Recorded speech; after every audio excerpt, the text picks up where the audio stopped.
నమస్తే welcome to our channel నేను ప్రియా కౌశిక్ చిరంజీవి గారి గురించి ఎవరికి పరిచయం చేయాల్సిన అవసరం లేదు నేషనల్ వైడ్ గా కూడా ఆల్రెడీ ఒకసారి పాలిటిక్స్ లోకి ఎంట్రీ ఇచ్చిన తర్వాత వద్దు అనుకొని ఈ కుళ్ళు రాజకీయాలు నాకు పనికిరావు అనుకుంటూ సినిమాలు చేసుకుంటూ ఉన్నారు అయితే బీజేపీ ఫోర్స్ మీదనో లేకపోతే మరి ఏంటి అన్న విషయం తెలియదు కానీ మళ్ళీ చిరంజీవి గారు పాలిటిక్స్ లోకి ఎంట్రీ ఇవ్వబోతున్నారు అన్న ఒక వార్త అయితే సంచలనంగా మారింది గత 15 డేస్ నుంచి చూసినట్టయితే చిరంజీవి గారు రాజ్యసభలోకి వెళ్ళబోతున్నారు అని చెప్పేసి అయితే డిస్కషన్ స్టార్ట్ అయింది సో దీని గురించే మాట్లాడతాం ఇంతకు ముందు కూడా ఇదే పాయింట్ మీద కిరణ్ పోల్దాస్ గారు మనతో క్లియర్గా అనాలిసిస్ చేసి చెప్పారు సో ఇప్పుడు ఏమంటున్నారు అసలు నిజంగానే ఆ సిచ్యువేషన్ ఉందా చిరంజీవి గారు మళ్ళీ బీజేపీ పార్టీ నుంచి కానీ లేకపోతే రాజ్యసభలోకి ఎంట్రీ ఇవ్వబోతున్నారా అనేది మాట్లాడదాం హలో సార్ నమస్తే నమస్తే అండి సో సార్ ఏంటి ఏమవుతోంది లైక్ మనం ఒక 15 డేస్ బ్యాక్ దీని గురించి మాట్లాడాం చిరంజీవి గారి గురించి ఆయన పొలిటికల్ ఎంట్రీ గురించి సో మళ్ళీ ఇప్పుడు అదే డిస్కషన్ స్టార్ట్ అయింది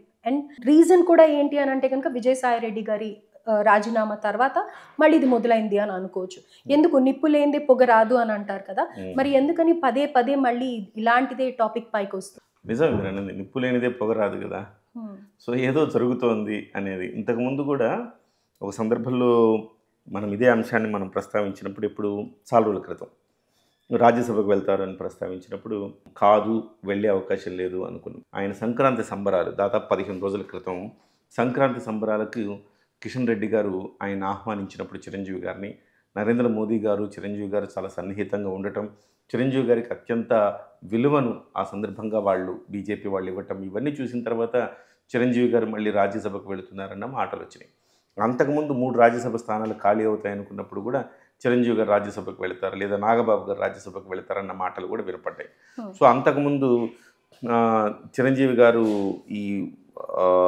తెలుగుదేశం పార్టీ కూటమి ప్రభుత్వం ప్రమాణ స్వీకారం చేస్తున్న సందర్భంలో కూడా ఇలాంటి చర్చ జరిగింది సో చిరంజీవి గారు గాడ్ ఫాదర్లో చెప్పినట్టుగా రాజకీయాల నుంచి ఆయన దూరం అయ్యారు కానీ ఆయన నుంచి రాజకీయాలు దూరం కాలేదన్న సో ప్రతి సందర్భంలో ఆయన్ని రాజకీయాల్లోకి తీసుకొస్తా ఉంటారు అయితే ఈ సందర్భంగా నేను సారీ ఇక్కడ ఇంటరప్ట్ చేస్తాను రాజకీయంలోకే కాదు ఎవడు ఫేమస్ అవ్వాలన్నా కానీ చిరంజీవి అన్న ఒక పెద్ద పేరుని పట్టుకొని మాట్లాడుతూ ఉంటారు అంతే ఎవరికి అవార్డు వచ్చినా ఎవరికి రాకున్నా ఎవరికి ఏ మంచి జరిగినా ఏ చెడు జరిగినా చిరంజీవి గారి గురించి ప్రస్తావన చేయాల్సిందే లేకపోతే వాళ్ళు ఫేమస్ అవ్వాలి కదా లేకపోతే ఆ మీడియా ఛానళ్ళు లేకపోతే ఆ పత్రికలు అవి నడిచే పరిస్థితి లేదు అట్లా ఉంటుంది అనమాట వ్యవస్థ సరే ఏదేమైనా నేను ఈ అంశంలో ఒకసారి మనం కూలంకషంగా మనం మాట్లాడుకుంటే ప్రియాంక గారు సో చిరంజీవి గారికి రాజ్యసభ స్కోప్ ఉంది ఎందుకంటే రాజ్యసభకు సంబంధించి విజయసాయి రెడ్డి గారి స్థానం ఖాళీ అయింది ఆ స్థానంలో చిరంజీవి గారిని తీసుకొస్తారు లేదా కిరణ్ కుమార్ రెడ్డి గారిని తీసుకొస్తారు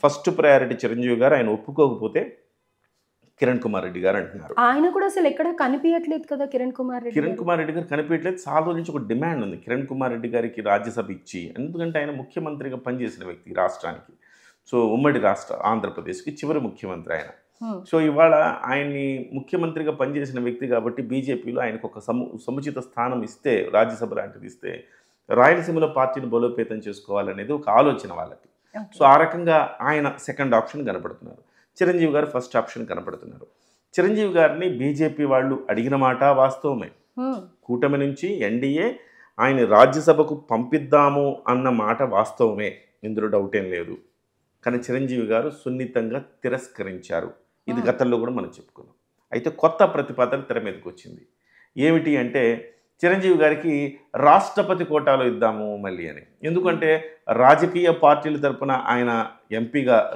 రాజ్యసభ సభ్యుడిగా కేంద్రానికి వెళ్ళటం ఆయనకి ఇష్టం లేదు కాబట్టి రాజకీయాలకు అతీతంగా రాష్ట్రపతి కోటాలో మీకు రాజ్యసభ పదవి ఇస్తాము చేపట్టండి అని ఢిల్లీ నుంచి పిలుపు వస్తూ ఉంది అయితే దీని మీద కూడా ఆయనకు తర్జన పడుతున్నారు ఆయన ముఖ్యంగా చాలామంది ఆయనకు చెప్తున్నారు రాజ్యసభ ఇస్తే తీసుకోవచ్చు కదా అని చాలామంది అంటున్నారు ఇది రాష్ట్రపతి కోటానే కదా రాజకీయాలకు అతీతం కదా తీసుకుంటే మీకు కూడా బాగుంటుంది అని చెప్పి అంటున్నారు నేను ఒక మాట అంటానండి చిరంజీవి గారికి రాజ్యసభ తీసుకోవడం వల్ల కొత్తగా వచ్చే ప్రయోజనం ఏమన్నా ఉన్నదా ఆయన రాజ్యసభ చూడలేదా ఆయన కేంద్ర మంత్రి పదవి చేయలేదా ఆయన రాజకీయాల్లో ఎమ్మెల్యే నుంచి కేంద్ర మంత్రి వరకు పనిచేశారు ఎమ్మెల్యేగా పనిచేశారు రాష్ట్ర చట్టసభల్లోకి ఆయన వెళ్ళారు అలాగే ఎంపీగా రాజ్యసభకు వెళ్ళారు ఆ తర్వాత కేంద్ర మంత్రిగా కూడా పనిచేశారు ఈ రాజకీయాలు ఈ రొచ్చు మనకు వద్దని బయటకు వచ్చేశారు అలాంటప్పుడు మళ్ళీ ఆయన రాజ్యసభ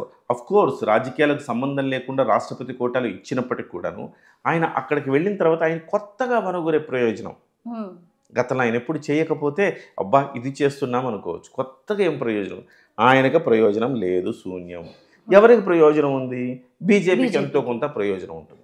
ఉభయులకి ప్రయోజనం ఉన్నప్పుడు ఆయన వెళ్ళినా అర్థం ఉంది, కానీ బీజేపీ ప్రయోజనం ఆశించి ఆయన వెళ్ళటంలో అర్థం లేదని నా ఒపీనియన్. ఇక్కడ మనం ఒక్కసారి ఆలోచిద్దాం. చిరంజీవి గారు సినిమాల్లో సాధించాల్సింది ఏముంది అంటే చిరంజీవి గారికి ఏ రకంగా ప్రయోజనం చేకూరుద్దో చెప్తున్నా. సినిమాల్లో చిరంజీవి గారు సాధించాల్సింది ఏముంది, రాజకీయాల్లో చిరంజీవి గారు సాధించాల్సింది ఏముంది, సామాజిక రంగంలో చిరంజీవి గారు సాధించాల్సింది ఏముంది, ఈ అంశాలు ఒకసారి మనం మాట్లాడుకుంటే సినిమాల్లో చిరంజీవి గారు మెగాస్టార్ అండి. అంతకు మించిన బిరుదులు, అవార్డులు, రివార్డులు ఇంకేమీ లేవు. మెగాస్టార్ అంటే అది మెగా అంతే. అంతకు మించిన ఒక కొత్త పెద్ద అవార్డు ఏదైనా ఉందంటే ఏం లేదు. ప్రజల గుండెల్లో చిరస్థాయిగా నిలిచిపోయారు. కష్టం వచ్చినా నష్టం వచ్చినా చిరంజీవినే తలుచుకుంటారు. కోపం వచ్చినా బాధ వచ్చినా సంతోషం వేసినా చిరంజీవి పాటలు, చిరంజీవి సినిమాలు చూస్తారు. అలాంటి ఒక జనరేషన్ ఉన్నది. అలాంటప్పుడు చిరంజీవి గారికి ముందు, చిరంజీవి గారికి తరువాత అని చరిత్రలో సినిమాని మనం రాసుకోవాల్సిన పరిస్థితి. ఆ రకమైన మెగాస్టార్ అంతకు మించిన ఇమేజ్ లేదు. First thing.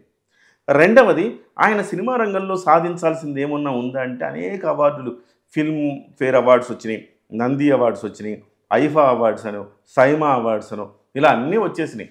Life time achievement award కూడా వచ్చేసింది ఆయనకి. సో ఇక ఆయన సాధించాల్సింది సినిమా రంగంలో చివరికి గిన్నిస్ వరల్డ్ రికార్డ్ కూడా ఆయన సాధించేశారు. కొత్తగా సాధించాల్సిన సినిమాల్లో ఏమీ లేదు. కానీ ఒక్కటే ఆయనకి సినిమాల్లో సాధించాల్సింది ఇంకొకటి ఉంది. ఆయన అదే దాదా సాహెబ్ ఫాల్కే అవార్డు. సో ఆ అవార్డు వస్తే పరిపూర్ణమవుతుంది సినిమా జీవితం అని నాకు అనిపిస్తుంది.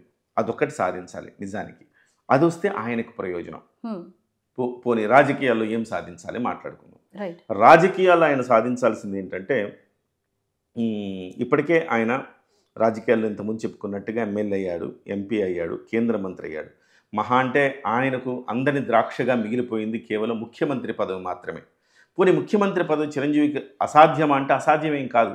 21కి 27 గెలిచి 100% స్ట్రైక్ రేటుతో ఆ విజయాన్ని తీసుకొచ్చి అన్నయ్య పాదాల చెంత పెట్టిన పవన్ కళ్యాణ్ గారు రేపు ఒంటరిగా ప్రయాణం చేసి జనసేన పార్టీని అధికారంలో తీసుకొస్తే ఈ పదవి మా అన్నయ్యకి ఇస్తాను అని చెప్పినా ఆశ్చర్యపోకర్లా. కానీ చిరంజీవి గారు తీసుకుంటారా అంటే తీసుకోకపోవచ్చు. ఎందుకంటే దాని మీద ఆయనకి వ్యామోహం లేకపోవచ్చు.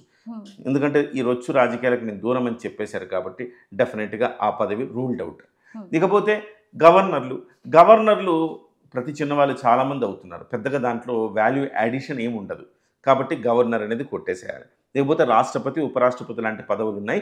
ఆ పదవులు చేశాక ఇక వేరే వ్యాపకాలు ఏమి ఉండక్కర్లే. ఇక లాస్ట్లో చేయాల్సింది అది. కానీ ఇంకా 10 ఏళ్ల పాటు చిరంజీవి గారు ఇంకా సినిమా జీవితం, అమితాబ్ బచ్చన్ గారిని చూసిన తర్వాత చిరంజీవి గారు ఇంకా సినిమాల్లో చాలా చేయాల్సి ఉంది కాబట్టి అప్పుడే రాష్ట్రపతి పదవి తీసేసుకొని ఇంట్లో కూర్చొని పెట్టేద్దామా చిరంజీవి గారిని అంటే అది కూడా అభిమానులు కొంచెం అసంతృప్తి వ్యక్తం చేస్తారు. కాబట్టి రాజకీయంగా ఈరోజు ఆయన సాధించాల్సింది ఇంకేమీ లేదు. సామాజిక రంగంగా ఆయన ఏం సాధించాడు? సామాజికంగా ఆయన చాలా పెట్టాడు. బ్లడ్ బ్యాంకు, ఐ బ్యాంకు ఇలాంటివి పెట్టాడు. CCT అని చిరంజీవి చారిటబుల్ ట్రస్ట్ పెట్టి అనేక మందికి సేవా కార్యక్రమాలు చేస్తున్నారు. ముఖ్యంగా కరోనా కాలంలో ముఖ్యంగా సినీ కార్మికుల 5,000 నోట్లోకి వెళ్ళాయంటే ఆయన చారిటబుల్ ట్రస్టే కారణం. లేకపోతే అనేక మందికి ఆక్సిజన్ బ్యాంకులు పెట్టి ఊపిరిలూదారు. సో అలాంటి చిరంజీవి గారికి ఇంకా రావాల్సిన అవార్డులు, రివార్డులు ఏమన్నా ఉన్నాయంటే ఇప్పటికే కళారంగము, సేవారంగం కలగలిపి ఆయనకి ఇప్పటికే పద్మభూషణ్ వచ్చింది, పద్మవిభూషణం వచ్చింది. ఇకపోతే ఆయన్ని వరించాల్సిన ఒకే ఒక అవార్డు భారతరత్న మాత్రమే. సో అటు చూస్తే దాదాసాహెబ్ ఫాల్కే అవార్డు, ఇటు చూస్తే సామాజిక రంగంగా చూస్తే భారతరత్న అవార్డు. ఈ రెండు మాత్రమే. భారతరత్న అవార్డు ఇలాంటి ఎందుకు అన్నాను అంటే, నేను భారతరత్న అవార్డు ఇవ్వాలంటే ఖచ్చితంగా ఒక వ్యక్తిత్వం కూడా ఉండాలి. ఒక సమున్నతమైన వ్యక్తిత్వం కలిగిన స్థిత ప్రజ్ఞత కలిగిన ఒక నటుడు చిరంజీవి అని చెప్పాలి. అటు కళారంగంలో కావచ్చు, సామాజిక రంగాల్లో కావచ్చు అనేక సేవా కార్యక్రమాలు అందించిన ఆయన వ్యక్తిత్వ పరంగా కూడా చాలా వికసించిన మనస్తత్వం అయింది. ఈ రకంగా చూస్తే ఖచ్చితంగా భారతరత్నకు మన తెలుగు రాష్ట్రం నుంచి అర్హులు ఎవరైనా ఉన్నారు అంటే అది చిరంజీవి గారు మాత్రమే అని చెప్పాలి. బహుశా నేనేమనుకుంటానంటే నిజంగా ఆయనకు ప్రయోజనం చేకూర్చేది ఏదైనా ఉంది అనుకుంటే అది దాదాసాహెబ్ ఫాల్కే అవార్డు, అలాగే ఈ భారతరత్న అవార్డులు మాత్రమే తప్ప రాజకీయంగా ఆయన చూడనిది లేదు, ఆయన చెయ్యనిది లేదు. మళ్ళీ కొత్తగా ఆయనకి ఇంకొక రాజ్యసభ పదవి ఇచ్చి